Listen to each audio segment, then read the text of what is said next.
Merry Christmas, paint friends. We are putting together our display to get ready for our ornament bar, and we have tons of ornaments all ready for you in all different varieties. You're going to choose those and get to painting. Once you are done with the majority of your painting, you're going to want to pick out beads and ribbon and twine that matches how you've painted your piece. And we're going to show you a quick and easy way to put your ornament together once you're done. You're going to have selected your twine. I am just folding it in half. So I've got the loopy end. Where the two other pieces are, I'm just tying a loop and making a knot. Then I'm going to go back to my folded end and I'm going to put it through my bead.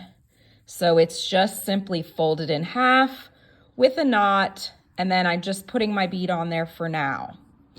You're going to take that loopy end and you're going to go through your ornament, and you will have that loop to put your bead and your knot through.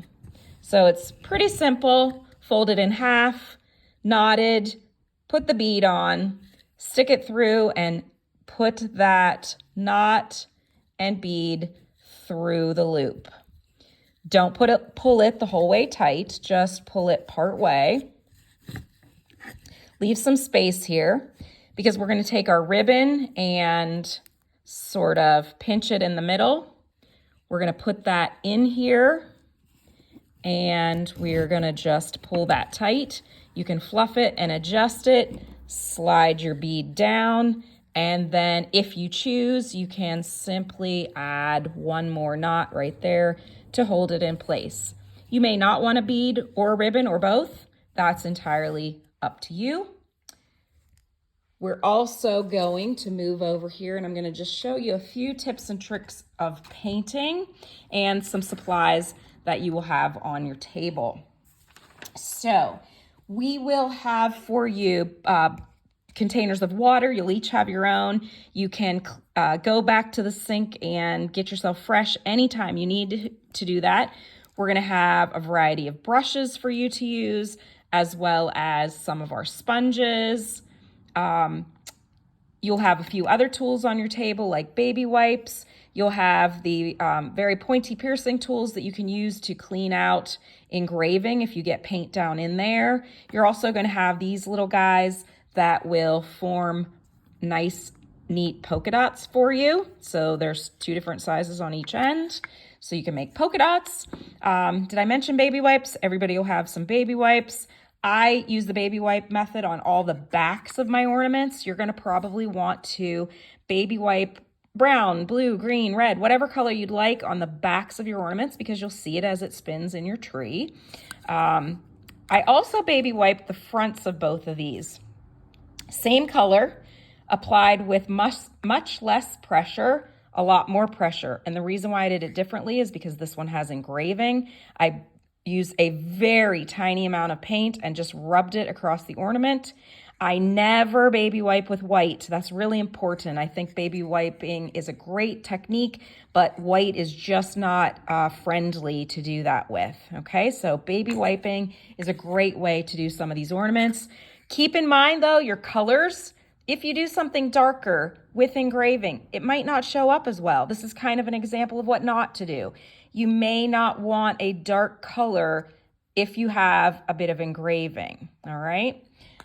I have this guy, which is the backer to one of our probably most difficult ornaments that you may do, and it has a QR code. I baby wiped this with green and I only used a tiny bit of paint. I was very careful as I did it. I'm gonna try and get this in here with my other phone and show you. It will track and go to NORAD, so you can track Santa. It will not be activated till December 1st, but it does get you to the right website. But we want to be very careful to get no paint in here, and your background cannot be dark or your camera will not pick up the QR code. If you do this ornament, grab me and I can help you out with this because it's the trickiest one of all. This engraving is just a gluing mark. I'm going to kind of quickly show you, since I have it sitting here, a good way to glue. We always paint with the fat end, but you could use a skinny end to glue. You could use your finger to glue. You could use a paintbrush to glue. I'm going to grab this reindeer head that I baby wiped with the light brown. I'm going to take a little bit of glue, and I'm going to put that glue just on the back. We're just using regular glue, not super glue like we do in class. Tiny little bit, just spread out there. We don't want it globbing out, so it's not that much glue. You're going to want to put that down there where it shows you. However, this is the ring that goes around it. It kind of lines up, so you want to make sure that you're kind of doing these both at the same time. That's why we're using regular glue and not super glue. So let's pretend I have glue on this one. This guy gets laid down here where you think it goes, but we're going to slide this one in there, and we want to feel with our fingers around the edges to make sure that this is lined up as well. That's where having that regular glue comes in handy, because you can move this if you need to get it all lined up. Okay, so I'm not going to glue this whole thing. I want to talk about this engraving, so let's set that out of the way. If you're going to use white over engraving, it's super important that you hold on to the skinny end, use the fat end. I'm going to dip this in some glue, and I am wiping off as much excess as I can. Even tapping to get rid of some is helpful. And I'm doing very short up and down small strokes around that section. And you can see probably it's not quite covered. Do 2 or 3 coats.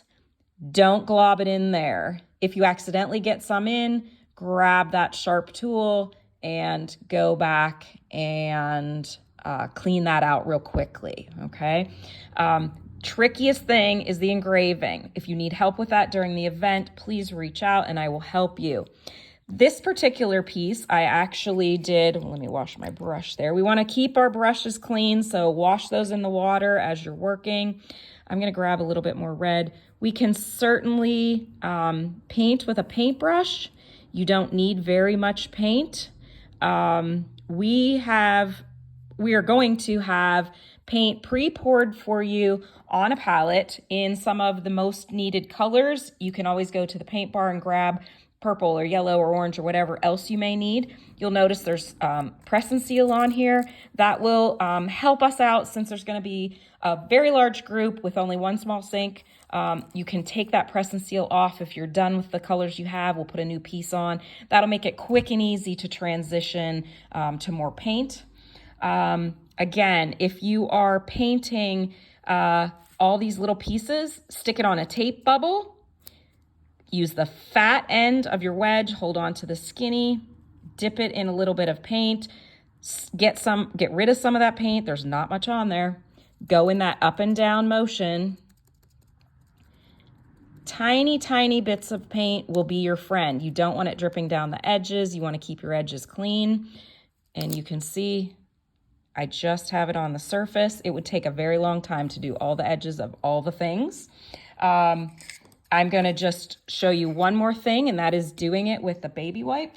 I'm going to grab some of the light brown on my baby wipe. I don't have very much paint. I can even get rid of some if I'm a little worried that I have too much. And you're just kind of rubbing it in. It is a faux staining method. We don't want it to be wet. I'm going to pick this up and show you here. Look how quick and easy that is. It's almost dry. There's really no paint on there. You want to rub it in as a faux stain. If that's too light for you, you can do a second coat, maybe wait till it dries, come back in with a little bit more paint, but you don't want it globbing. Oh, it's green. That's okay. I touched my baby wipe on my green. There, rub it in and you're good. Add a little more. If you have any accidents, grab one of us and we can work your way out of it. Okay, so baby wipe method might be your favorite for the ornament class. Tiny bits of paint, whichever works for you, you use your favorite technique. We're going to have bags for you. If you have anything that's not quite done, we will send you home possibly with some glue. I would try and get everything painted that night. You can always assemble at home if you're not quite done painting. And we will also have a pizza break, and you're welcome to bring beverages. If you have your favorite adult beverage you'd like to bring along, feel free, or additional snacks, that's up to you. But once we get painting, it's going to be, I think, a busy, fun evening to celebrate getting ready for the holidays. We're also going to do a raffle prize. We're going to raffle off a set of ornaments as a donation to Toys for Tots. So bring along a few extra dollars if you're interested in that. And if you have any questions prior to the event, shoot me a message. We will, again, like I said, have ornaments on display so you can check out how we painted them, but you can paint them the way you want them. And we're also going to post a gallery of finished pictures so that you can bring it up on your phone and see it at your seat. So we are looking forward to seeing you soon for our ornament bar. Thanks, guys.